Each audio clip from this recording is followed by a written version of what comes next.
वंदे पार्वती परमेश्वरो सर्वेभ्यः नमो नमः। आज हम भरत मुनि के रस सूत्र विषयक जो 4 मत है उसके बारे में बात करेंगे। भरत मुनि ने जो रस सूत्र दिया, भरत मुनि तो वो सूत्र देकर चले गए, लेकिन इस सूत्र का अर्थ क्या है? रस सूत्र के द्वारा रस की निष्पत्ति कैसे होती है, ये बात समझाने के लिए आचार्यों ने जो प्रयास किया है, आचार्यों ने अपने ग्रंथ में उस बात को समझाने का प्रयास किया है, उसी के बारे में आज हम बात करेंगे।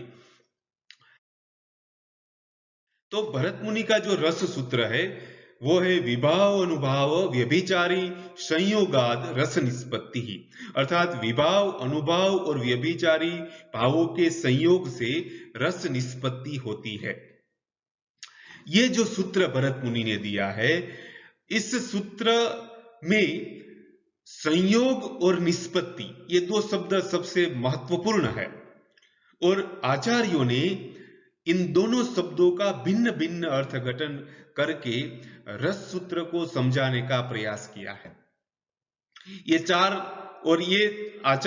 आचार्य है, जिसमें सबसे पहले भट्ट लोलट आते हैं, जिन्होंने उत्पत्तिवाद दिया। भट्ट शंकुक आते हैं, उसके बाद उन्होंने अनुमितिवाद को दिया। उसके बाद भट्ट नायक आते हैं, जिन्होंने भुक्तिवाद दिया, और अभिनव गुप्त ने अभिव्यक्तिवाद की स्थापना की।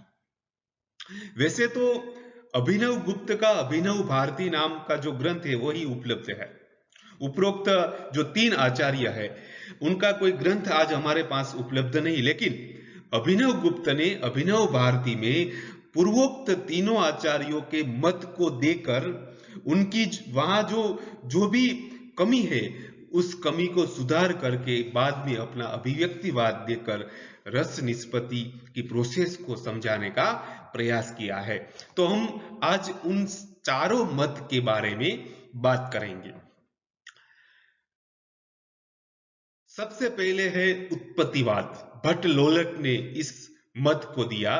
भट्ट लोलट ने यहां जो रस सूत्र है उसमें उन्होंने संयोग पद के 3 अर्थ किए। जो मूल सूत्र है विभाव अनुभाव व्यभिचारी संयोगात रस निष्पत्ति, तो यहां संयोग पद के उन्होंने 3 अर्थ किए। पहला अर्थ है उत्पाद्य उत्पादक भाव, दूसरा गम्य गमक भाव, और तीसरा पोष्य पोषक भाव संबंध। और निष्पत्ति पद का भी 3 अर्थ किया, उत्पत्ति, प्रतीति और उपचिति या पुष्टि।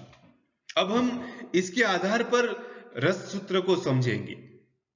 भट्ट लोलट का मानना है, यह सबसे पहले तो यह समझना होगा कि यह पहला मत है रस सूत्र विषय।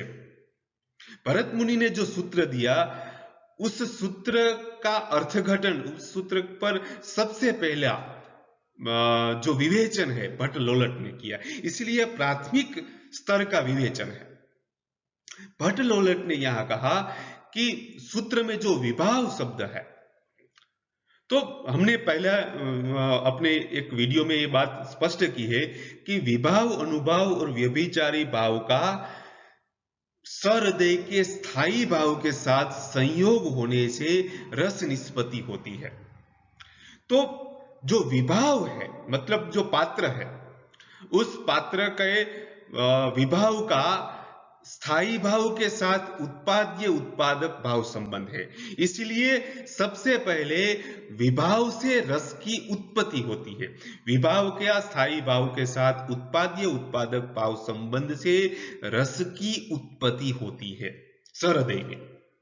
अब अनुभाव, तो अनुभाव का स्थायी भाव के साथ गम्य गमक भाव संबंध से रस की प्रतीति होती है, रस हमें दिखता है, अर्थात अनुभव परिणाम है। अनुभव के कारण हम उस भाव को देख सकते हैं, जो पात्र, जो नट और नटी अनुभव कर रहे हैं वो। इसलिए अनुभव का स्थायी भाव के साथ गम्य गमक भाव संबंध है, जिससे वो दिखाई देता है। और उसके बाद व्यभिचारी भाव आते हैं, तो व्यभिचारी भाव का स्थायी भाव के साथ पोष्य पोषक भाव संबंध से रस की पुष्टि होती है। वो वो व्यभिचारी भाव से रस पुष्ट होता है। तो इसीलिए भट्ट लोलट ने सबसे पहला जो ये मत है उत्पत्तिवाद, उसके आधार वो जो दिया, और उसने बताया कि रस की उत्पत्ति होती है। भट्ट लोलट ने रस निष्पत्ति में यहां जो ये मत दिया, उसका परिणाम यह हुआ कि हमें यह पता चला कि प्रत्येक जो रस सूत्र का जो प्रत्येक अवयव है, विभाव, अनुभाव और व्यभिचारी भाव, इन तीनों का योगदान क्या है, किस अर्थ में भरत मुनि ने इन तीनों शब्दों का प्रयोग किया है, वो भट्ट लोलट ने यहां स्पष्ट किया। भट्ट लोलट ने यह बताया कि विभाव आदि का स्थायी भाव के साथ संयोग होने से रस निष्पन्न होता है। यह बात भट्ट लोलट ने बताई, क्योंकि भरत मुनि ने जो सूत्र दिया था उनमें तो उसने यही बताया था कि विभाव, अनुभाव, व्यभिचारी भाव, संयोगात रस निष्पत्ति। तो यहां विभाव, अनुभाव और व्यभिचारी भाव का पारस्परिक संयोग होता है या फिर किसी अन्य तत्व के साथ संयोग होता है, वो भरत मुनि ने नहीं बताया था, वो भट्ट लोलट ने स्पष्ट किया कि विभाव, अनुभाव और व्यभिचारी भाव का स्थायी भाव के साथ संयोग होने से रस निष्पत्ति होती है। तो ये स्थायी भाव की बात भट्ट लोलट ने बताई। इतना ही नहीं, उन्होंने विभाव, अनुभाव और व्यभिचारी भाव का जो प्रयोजन है, उसका जो योगदान है रस सूत्र में, वो भी भट्ट लोलट ने सबसे पहले स्पष्ट किया। तो ये भट्ट लोलट की विभावना है। भट्ट लोलट ने अपने उत्पत्तिवाद में वो आगे बताते हैं कि विभाव आदि द्वारा रस की उत्पत्ति मूल पात्र में होती है। कहां होती है? भरत लोलट का यह मानना है कि रस की उत्पत्ति मूल पात्र में, मतलब दुष्यंत और शकुंतला एक दूसरे को जो प्रेम करते हैं, तो रस की निष्पत्ति दुष्यंत और शकुंतला के हृदय में होती है और कहीं नहीं होती। मूल पात्र रस उत्पत्ति का मूल आधार है। मूल पात्र मूल पात्र में रस निष्पत्ति होती है और कहीं नहीं होती। और वो आगे बताते हैं कि इस तरह मूल पात्र में उत्पन्न हुआ रस को जब अभिनेता अपने कुशल अनुभव से जो अभिनय करता है, तब अभिनेता अपने कुशल अनुभव से वाचिक, आंगिक, सात्विक और आहार्य अभिनय से वो ऐसा अद्भुत अभिनय करता है कि उसे प्रेक्षक देखता है, और उस समय उस अभिनेता में क्षणिक भ्रांति प्रेक्षक को होती है। मतलब भट्ट लोलट का यह मानना है कि प्रेक्षक जो है वो नट और नटी में दुष्यंत और शकुंतला के भाव की भ्रांति उसे होती है। जो नट और नटी दुष्यंत और शकुंतला का अभिनय करते हैं, उस नट और नटी में क्षणिक भ्रांति होती है। और क्षणिक भ्रांति का आधार क्या है? तो कि अभिनेता का कुशल अभिनय, और प्रेक्षक इस भ्रांति को देखकर वो आनंदित होता है। लेकिन रस की उत्पत्ति मूल पात्र में होती है। प्रेक्षक के पक्ष में इतना ही अनुभव होता है कि वो नट में रसानुभव करता मूल पात्र का दर्शन करता है।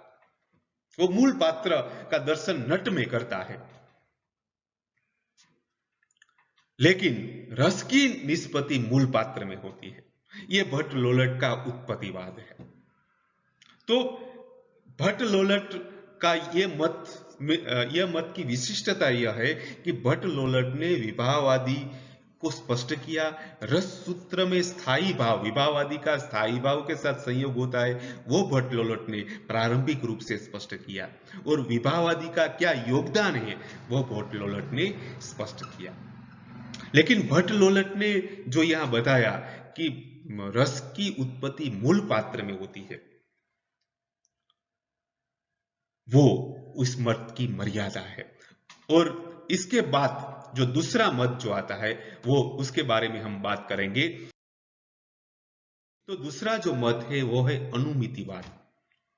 इस मत के जो स्थापक है वो है भट्ट शंकुक। यहां शंकुक जो है उसने कहा कि नहीं, रस की उत्पत्ति नहीं होती, रस की अनुमिति होती है, रस का अनुमान किया जाता है। जो नट और नटी मूल पात्र का जो अभिनय करते हैं, जैसे दुष्यंत और शकुंतला का अभिनय कोई पात्र नट और नटी करते हैं, तो नट और नटी अपने कुशल अभिनय से, वाणी अंग और सत्व की चेष्टा से, वाचिक आंगिक सात्विक और आहारी अभिनय से इतना सुंदर अभिनय करते हैं कि प्रेक्षक नट में उस नायक और नायिका के रस का अनुमान करता है और वो अनुमान को देखकर वो आनंदित होता है। यह है भट्ट शंकुक का अनुमितिवाद। और इस मत को स्पष्ट करने के लिए उन्होंने कहा कि यहां भरत मुनि के रस सूत्र में संयोग पद का अर्थ अनुमाप्य अनुमापक संबंध है, अर्थात विभाव अनुभाव और व्यभिचारी भाव का स्थायी भाव के साथ अनुमाप्य अनुमापक संबंध से रस की अनुमिति होती है, रस का अनुमान किया जाता है। जो विभाव अनुभाव और व्यभिचारी भाव जो हमें दिखाई देते हैं, प्रेक्षक देखता है रंगमंच पर, दुष्यंत और शकुंतला रूपी विभाव को देखता है, आसपास का वातावरण उद्दीपन विभाव है। दुष्यंत और शकुंतला के उस अभिनय के समय स्तंभ स्वेद रोमांच आदि अनुभव को देखता है, मोह हर्ष जैसे व्यभिचारी भाव को देखता है। और उन सभी भाव को देखकर प्रेक्षक जो है वो नट का कुशल अभिनय देखकर नट में उन मूल पात्र के भाव का अनुमान करता है और उसे आनंद प्राप्त होता है। इसलिए इस मत का नाम अनुमितिवाद है। शंकुक अनुसार रस की उत्पत्ति नहीं होती, लेकिन उसका अनुमान किया जाता है, और यह अनुमान भावक जो है वो अभिनेता में करता है। यहां समझना यह आवश्यक है कि भट्ट लोलट का जो उसने जो बात की थी कि रस की स्थिति मूल पात्र में है, शंकुक भी यही मानता है कि रस की स्थिति मूल पात्र में ही है। लेकिन भट्ट लोलट ने यह बताया था कि भट्ट लोलट में प्रेक्षक का कोई स्थान नहीं था। भट्ट शंकुक ने यहां सामाजिक या भावक की सत्ता का स्वीकार किया कि भावक में आनंद की अनुभूति होती है। किसमें आनंद की अनुभूति हुई है? भावक में, प्रेक्षक में यह अनुभूति होती है। और यह अनुभूति क्यों होती है, कैसे होती है? तो कि अभिनेता में वो मूल पात्र के विभाव अनुभाव और व्यभिचारी भावों का अनुमान करता है, इसीलिए उसे आनंद की अनुभूति होती है। तो भट्ट शंकुक ने भट्ट लोलट के मत से थोड़ी प्रगति की है, और वो प्रगति यह है कि उसने भावक की सत्ता का स्वीकार किया। यह भट्ट शंकुक का मत की प्रगति है। अब तीसरा मत, उसके बाद भट्ट नायक आते हैं और उन्होंने भुक्तिवाद की स्थापना की। उन्होंने कहा कि ना ही रस की उत्पत्ति होती है, न ही रस की अनुमिति या अनुमान किया जाता है, लेकिन रस की भुक्ति होती है, उसका भावन किया जाता है। और जो शंकुक ने जो बताया था कि प्रेक्षक अनुमान करता है, तो उसने बताया ऐसे तो संभव नहीं है। किसी को प्रणय करते हुए देखकर हम ये अनुमान लगाए, हम ये जो है अनुमान लगाकर, अनुमान के आधार पर हम रस की अनुभूति नहीं कर सकते। कोई श्रृंगार की अनुभूति करता है, उसे देखकर हम अनुमान लगाए, और अनुमान हमारे अंदर रस कैसे निष्पन्न कर सकता है? इसलिए वो शक्य नहीं है। भट्ट नायक ने सबसे पहले सामाजिक जो आनंद का अनुभव करता है उसका एक सम्यक पृथक्करण करने का प्रयास किया, सुंदर प्रयास किया, प्रशस्य प्रयास किया कि ये प्रेक्षक में आनंद की अनुभूति कैसे होती है। उसने संकुक की मत की जो मर्यादा है वो दूर की। भट्ट नायक का यह मत सांख्य दर्शन पर आधारित है। उन्होंने बताया कि रसास्वाद जो है वो व्यक्तिगत नहीं या परगत नहीं लेकिन भोगीकृत है। रस का आस्वाद करने के समय व्यक्ति यह देखता है कि यह दुष्यंत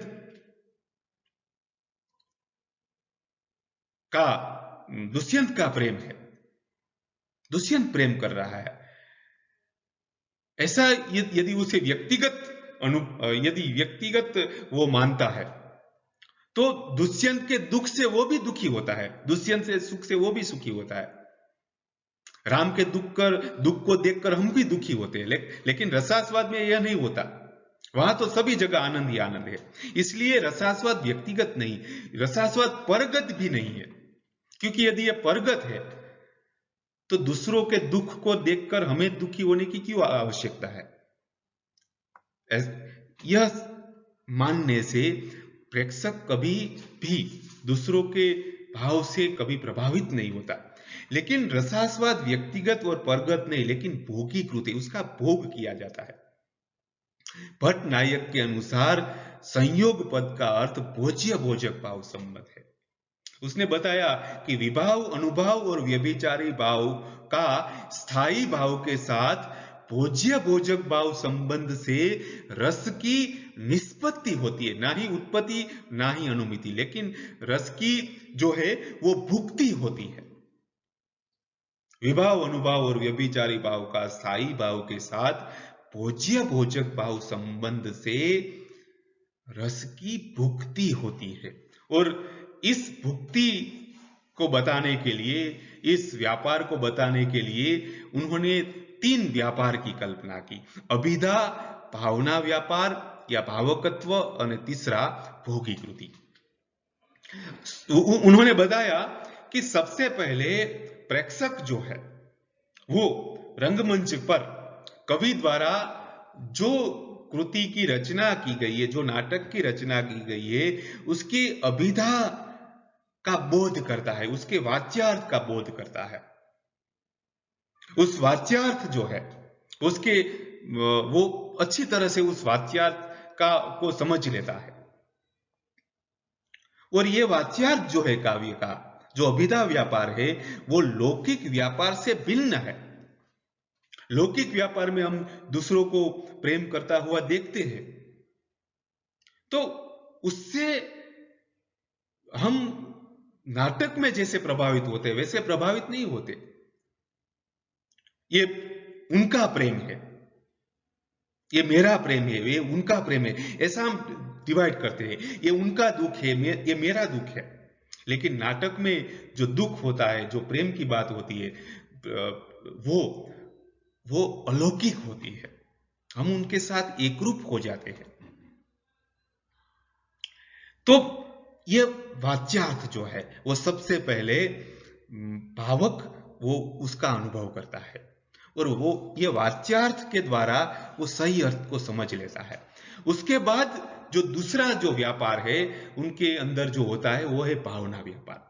और भावना व्यापार द्वारा भावक नायक नायिका को स्थल काल व्यक्तित्व विशिष्ट रहित साधारणीकरण युक्त प्रतीत करता है। ये जो प्रोसेस सबसे महत्वपूर्ण है।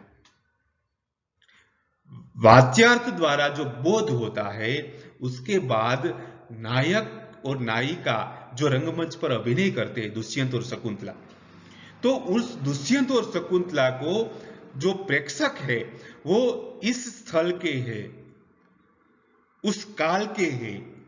ये दुष्यंत और शकुंतला रूपी एक व्यक्ति है, ऐसा वो अनुभव नहीं करता, लेकिन उसे उस स्थल और काल और व्यक्तित्व से रहित वो साधारणीकरण से युक्त उसे प्रतीत करता है। वो उन्हें केवल एक नायक एक प्रेमी और प्रेमिका के रूप में, कांत और कांता के रूप में उसे प्रतीत करता है। और तब उनके हृदय का जो रति भाव है, वो रति भाव उनके साथ साधारणीकरण से मिल जाता है।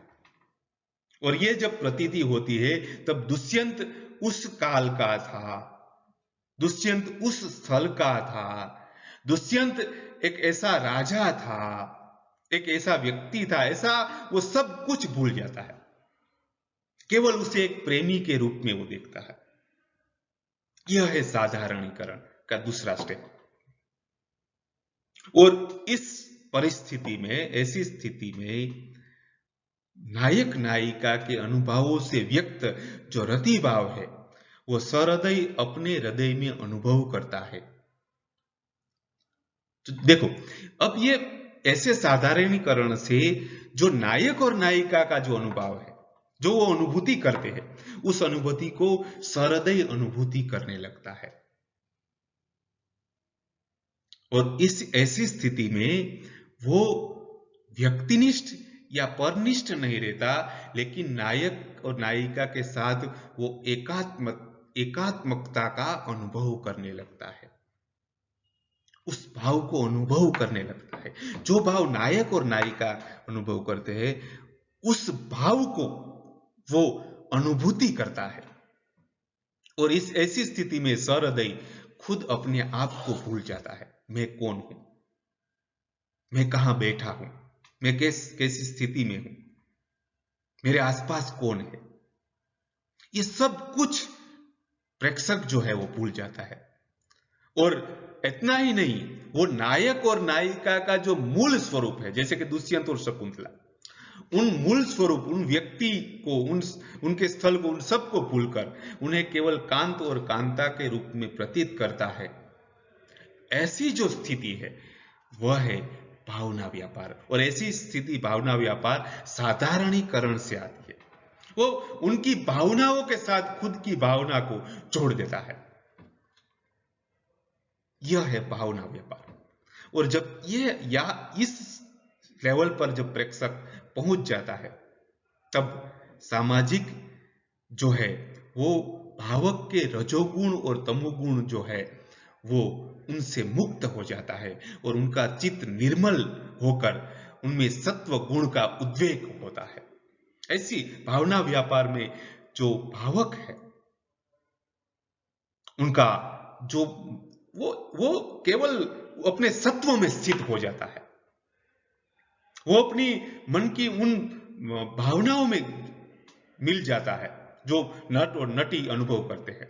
और ऐसी स्थिति में उनके मन के सभी विचार, सभी रजोगुण, तमोगुण, सबसे वो मुक्त हो जाता है और निर्मल सत्व गुण का उद्वेग होता है। और उनके कारण उसके चित्त, उनका जो चित्त है वो आनंदमय हो जाता है, वो परम शांति का अनुभव करता है। और ये जो परम शांति का अनुभव करता है वो है भोगी कृति, उसका पावन करता है, भोग करता है। तो इस तरह भट्ट नायक ने यह बताया कि प्रेक्षक जो है वो नट और नटी के भावों का भोग करता है। देखिए, नट और नटी के भावों का भोग करता है, यह बात सबसे महत्वपूर्ण है। वो नट और नटी के भावों के भोग करने के समय वो किस स्थिति में करता है, तो कि साधारणीकरण के द्वारा वो उनके साथ इतना मिल जाता है, खुद को भूलकर उनके भोगों का वो भोग करता है। तो यह है भट्ट नायक का भुक्तिवाद। अब भट्ट नायक ने एक सहृदय के जो आनंद अनुभव का जो पृथक्करण है वो अत्यंत उत्तम रूप से किया, लेकिन इनमें एक जो मर्यादा है, वो ये मर्यादा जो कमी है, सभी बात उन्होंने सही कही, लेकिन एक बात की कमी है, और यह कमी अभिनव गुप्त ने दूर की। और अभिनव गुप्त ने क्या कहते हैं वो हम देखेंगे। अभिनव गुप्त ने अभिव्यक्तिवाद की स्थापना की। अभिनव गुप्त ने अभिव्यक्तिवाद की स्थापना की। उनका यह जो मत है वो शैवाद्वैत में निरूपित आनंदवाद पर आधारित है। अभिनव गुप्त आनंद की प्राप्ति को महत्व देते हैं। उन्होंने अपनी बात को बताते हुए कहा कि रस सूत्र में जो विभाव, अनुभाव और व्यभिचारी भाव का संयोग नहीं, लेकिन कैसे होता है तो कि व्यंग्य व्यंजक भाव से संयोग होता है। क्योंकि उन्होंने संयोग पद का अर्थ व्यंग्य व्यंजक भाव किया, अर्थात विभाव, अनुभाव और व्यभिचारी भाव का स्थायी भाव के साथ व्यंग्य व्यंजक भाव संबंध से रस की अभिव्यक्ति होती है। देखिए, उन्होंने व्यंग्य व्यंजक भाव की बात की कि स्थायी भाव का संबंध यह है, क्योंकि अभिनव गुप्त आनंदवर्धन के अनुगामी है। उन्होंने आनंदवर्धन के ध्वनि सिद्धांत जो आनंदवर्धन ने स्थापित किया है, यत्रार्थ शब्दो वा तमर्थ उपसर्जनी कृत स्वार्थो व्यक्तम काव्य विशेषम स्वध्वनि रीति सुरभि कथितः, उस ध्वनि को काव्य का आत्मा जिस आनंदवर्धन ने स्थापित किया, उस आनंदवर्धन के ध्वनि सिद्धांत को पर विवेचन करने का काम अभिनव गुप्त ने किया। यदि अभिनव गुप्त नहीं होते तो आनंदवर्धन का ध्वनि सिद्धांत इतना क्लियर रूप से हम नहीं समझ पाते। वो प्रखर ध्वनिवादी है अभिनव गुप्त। तो उन्होंने यह बात को पकड़ा और उन्होंने कहा कि व्यंग्य व्यंजक भाव से रस की अभिव्यक्ति होती है। और इस बात को समझाने के लिए उन्होंने कहा कि प्रेक्षक जो है वो साधारणीकरण व्यापार से नायक नायिका तथा उनके भावों जो स्थल, काल और व्यक्तित्व विशिष्ट का त्याग करके कांत कांता रूप साधारणीकरण से प्रतीत होते हैं। अभिनव गुप्त ने या जो भट्ट नायक ने कहा था वो भावना व्यापार की जो बात की थी, उन्हें यहां साधारणीकरण के द्वारा समझाने का प्रयास किया। ज्यादातर वही बात है कि जब हम रंगमंच पर नट और नटी को देखते हैं तब नट और नटी और उनके भाव जो है उनको हम स्थल, काल और व्यक्तित्व से विशिष्ट कर देते हैं। वो उस स्थल का है, उस काल का है। दुष्यंत और शकुंतला उस स्थल के, काल के हैं, ऐसे व्यक्ति है। उन सबको हम छोड़ देते हैं और उन्हें केवल कांत और कांता के रूप में हम उसे प्रतीत करते हैं। उनका कारण है साधारणीकरण। प्रेक्षक जो है वो इस साधारणीकरण की प्रक्रिया के द्वारा नट और नटी और उनके भावों को अनुभव करता है और उस समय उन्हें और वो कांत और कांता के रूप में देखता है। उनके रति भाव को वो अनुभव कर जब करता है, उस समय उनके खुद के जो स्थायी भाव है वो जागृत होते हैं और जागृत होने के बाद वो खुद के स्थायी भाव का अनुभव करने लगता है। भट्ट लोलट ने जो बात कही थी, भट्ट लोलट ने यह कहा था कि सामाजिक जो है वो नायक के भाव का भोग करता है। अभिनव गुप्त ने कहा नहीं, ऐसा नहीं। वो नायक के भाव का भोग करता है, लेकिन उसके बाद क्या होता है? उसके बाद वो भाव के साथ वो इतना घुल मिल जाता है कि वो उनसे खुद के स्थायी भाव, प्रेक्षक के स्थायी भाव जागृत होते हैं और वो अपने ही स्थायी भाव का आस्वाद करने लगता है, अपने ही स्थायी भाव की चर्वणा करने लगता है।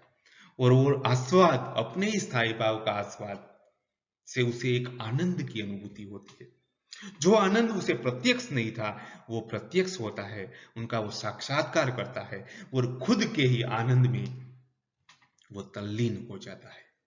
यह अभिनव गुप्त की बात है। प्रेक्षक के चित्त में जो सूक्ष्म वासना रूप में स्थित रति स्थायी भाव जो है वो अभिव्यक्त होता है। जब वो नायक और नायिका के साथ उनके स्थायी भाव के साथ मिल जाता है, तब उनके खुद के स्थायी भाव अभिव्यक्त होते हैं। उससे नायक के प्रति नायक को जो तब क्या होता है, जब नायिका के प्रति नायक को जो रतिभाव है, वैसा ही रतिभाव सामाजिक अपने चित्त में वासना के संयोग से अनुभव करता है। जो भाव नायक और नायिका को है, वही रतिभाव सामाजिक, क्योंकि नायक में जो मानो कि श्रृंगार अनुभव करता है तो उनका रति स्थायी भाव जागृत होता है, तो प्रेक्षक के अंदर भी रति स्थायी भाव है। तो प्रेक्षक का जो रतिभाव हो उनके रतिभाव के साथ मिल जाता है, और अपने ही रतिभाव जागृत होने से प्रेक्षक अपने ही चित्त में, वो चित्त में जो वासना के रूप संयोग से उस रतिभाव का वो अनुभव करता है। प्रेक्षक खुद को, इस समय प्रेक्षक खुद को भूल जाता है, और सभी प्रेक्षकों जो आसपास सभी बैठे हैं, उनके हृदय के साथ उनका संवाद, हृदय संवाद का अनुभव करता है। यहां नाटक देखने गए एक पात्र नहीं, लेकिन यदि 100 व्यक्ति या 200 व्यक्ति जब यह प्रेक्षागृह में बैठे होते हैं, तो जब रस की अनुभूति होती है दुष्यंत और शकुंतला के भाव को देखकर, तब प्रेक्षागृह में बैठे सभी लोग एक जैसा रसास्वाद का अनुभव करता है। प्रेक्षक के साथ, प्रेक्षक जो है वो सभी लोगों के साथ हृदय का संवाद का अनुभव करता है, और वो अप्रतिम आनंद की अनुभूति करता है। अप्रतिम आनंद, ऐसे खुद के ही भाव की चर्वणा करके, खुद के ही भाव का आस्वाद करके प्रेक्षक जो है वो अप्रतिम आनंद की अनुभूति करता है। इस तरह रस की 2 कक्षा अभिनव गुप्त मानते हैं। साधारणीकृत विभावादि द्वारा प्रेक्षक जो है उनके स्थायी भाव का अनुभव करता है। प्रेक्षक जो है वो स्थायी भाव का अनुभव करता है। किसके कारण? विभावादि, सामने रहे जो नाटक में जो दृश्य दिखाई दे रहा है, वो वहां विभाव, अनुभाव और व्यभिचारी भावों को देखकर वो साधारणीकरण के द्वारा उनके स्थायी भाव का अनुभव करता है, और अपने स्थायी भाव का वो अनुभव करता है। और उसके बाद स्थायी भाव प्रेक्षक की चित्त की सपाटी से नीचे उतर जाता है, और वो उसके बाद प्रेक्षक अपने ही आत्मा में वो भाव की चर्वणा करता हुआ विश्रांति प्राप्त करके आनंद का अनुभव करता है। इस तरह प्रेक्षक स्थायी भाव का आश्रय स्थान है। वो खुद का ही, भट्ट शंकुक ने जो सभी बात सही कही थी, लेकिन एक जो मर्यादा उनकी थी, उन्होंने बताया था कि प्रेक्षक जो है वो नट और नटी के स्थायी भाव का भोग करता है। अभिनव गुप्त ने कहा नहीं, प्रेक्षक जो है वो अपने ही स्थायी भाव का भोग करता है, उसे अनुभव करता है। यह रस निष्पत्ति की प्रक्रिया है, और इस तरह रस अभिव्यक्त होता है। अभिनव गुप्त ने ये बात को सिद्ध करके रस निष्पत्ति की एक आदर्श प्रक्रिया हमारे सामने रखी। लेकिन यह समझना आवश्यक है कि अभिनव गुप्त ने जो संपूर्ण मत दिया, तो उन तीनों का कोई महत्व नहीं है, ऐसा नहीं है। उन तीनों ने जो कार्य किया है वो कार्य का भी एक अलग महत्व है। वो कार्य जो उन्होंने किया है वो प्रारंभिक रूप का, एक के बाद एक ने पहला जो भरत मुनि का जो रस सूत्र का बेसिक क्लियर किया, भट्ट लोलट ने, भट्ट शंकुक ने प्रेक्षक का महत्व देकर भट्ट लोलट की थोड़ी मर्यादा को दूर की। उसके बाद भट्ट नायक आता है, वो उन्होंने भट्ट शंकुक की जो थोड़ी मर्यादा थी वो दूर की, और उसके बाद अभिनव गुप्त ने उनकी मर्यादा, भट्ट नायक की मर्यादा दूर की। तो अभिनव गुप्त ने जो मत दिया, वो मत वो तभी दे सके जब पहले उसके बारे में उसकी चर्चा हो चुकी थी। इसीलिए रस निष्पत्ति ने ये चारों आचार्यों का महत्व है, और इसीलिए अभिनव गुप्त ने बड़े ही प्रामाणिकता से उन तीनों आचार्यों का आदर पूर्वक उनके मतों का उल्लेख करके अपनी बात रखी। इसलिए जैसे हमें सोपान को हम चढ़ते हैं तो अंतिम सोपान पर से हम ऊपर जा सकते हैं, तो उनमें ऐसा है कि जो प्रथम सोपान है उसका कोई महत्व नहीं है, ऐसा नहीं है। प्रथम सोपान का भी महत्व है। प्रथम सोपान है, दूसरा सोपान है, तीसरा सोपान है, इसलिए हम चौथा सोपान पर जा सके। इसी तरह अभिनव गुप्त के अभिव्यक्तिवाद में अभिनव गुप्त अभिव्यक्तिवाद की स्थापना तभी कर सका जब पहले उनके पूर्व ये तीन मत की स्थापना हो चुकी थी। इसीलिए इसका चारों मत का महत्व है और इसी के आधार पर एक रस निष्पत्ति की एक संपूर्ण प्रक्रिया हमारे सामने आती है। तो इस तरह आप आशा रखता हूं कि सभी को रस निष्पत्ति की ये बात अच्छी तरह से समझ में आई होगी। आप सभी का धन्यवाद। जयतु संस्कृतम, जयतु भारतम।